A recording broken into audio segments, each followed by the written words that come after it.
Wulan penuh berkah.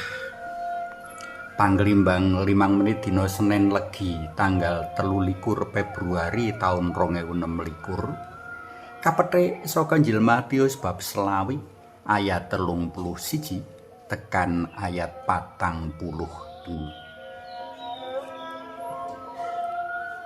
Ana kang mulangake menawa wulan poso muno mujudake wulan penuh berkah. Tegese wulan-wulan liya berkahe Allah cengklong alias ora penuh. Kanthi keyakinan kaya mengkono mau, sasat awan bengi wong padha balapan nyaket Gusti kanthi maneka acara kegiatan rohani. Stasiun-stasiun TV sacara sempulur nayangake acara-acara kang munjung kanikmatan karohanen umat liwat mripat. Dene ing papan-papan pangibadah, umat padha nyetel kaset kanggo munjung talingan umat mring swara-swara rohani. Apa wong Katolik uga bisa nganggep wulan Pasa Prapaskah minangka wulan penuh berkah? Bisa kanthi sawetara cathetan.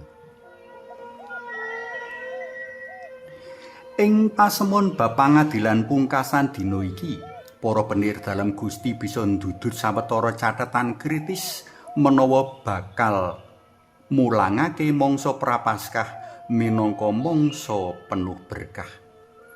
Sepisan, wong Katolik ora cukup ngakehi ibadah kang akeh apa meneh kaunjukake amung kandhek ing tutuk, ora gawe rena penggalih dalem Gusti, apa meneh amung gawe munek-munek padaran dalem.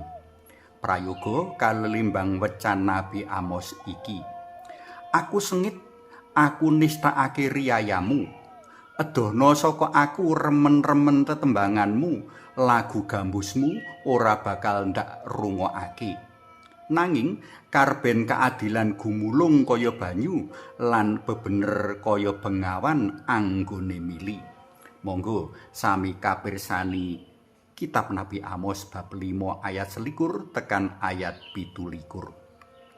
Kapindho, wong Katolik kudu ngimbangi pangibadah nganggo tumindak welas asih. Prayoga kalelimbang sabda dalem dina iki. Sebab rikala aku luwe kowe menehi pangan, rikala aku ngorong kowe menehi ngombe, rikala aku dadi wong manca kowe menehi tumpangan. Rikala aku kawudan kowe menehi awer-awer, rikala aku lara kowe nglawat, rikala aku jroning pakunjaran kowe nyambangi. Gustine wong Katolik mono Gusti kang ora adoh ananging caket kepara nyawiji marang umat dalem. Panjenengane rawuh lan mapakake diri ing wong-wong kang keserakat lan nandhang kasangsayan.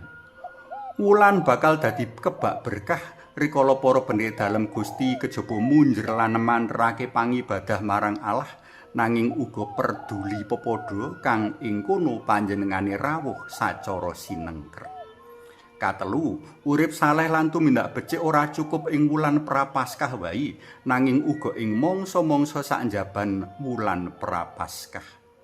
Wulan Prapaskah kejaba dadi peling kanggo tansaya saleh lan peduli, nanging uga dadi wulan mulihake tekad lan greget kang bleret jroning leladi Gusti lan sesami bali makantar-kantar maneh. Kanthi mengkono, satemene kabeh wulan, kabeh mangsa penuh berkahing Allah.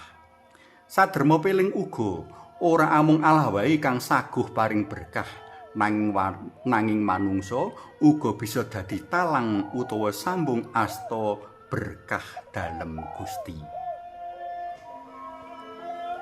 Para tresna pelem kinasih saka babaran ngarep cetha menawa Allah Rama Maha Murah ora amung ngrumentahake berkah kang turah-turah ing mangsa Pasa wae, ananging ing saben mangsa, ing saben dina, saben wektu, kepara saben unjaling ambegan. Rikala manungsa tansah sadar mring kasekengane sarta tanggap mring kanugrahan dalem Gusti kang tanpa pepindhan, kala iku manungsa ngrasakake katresnan lan berkah dalem kang ora amung penuh ananging luber maturah-turah. Suwawi sami munjuk, kunjungan dalam yang Rama sayang Putra tuwin yang Roh Suci. Amin. Allah Rama kawula ing swarga, kawula menjumpan nuwun awit lubering berkah dalem kang kawula tampi ing saben dinten kepara saben kawula unjal abegan.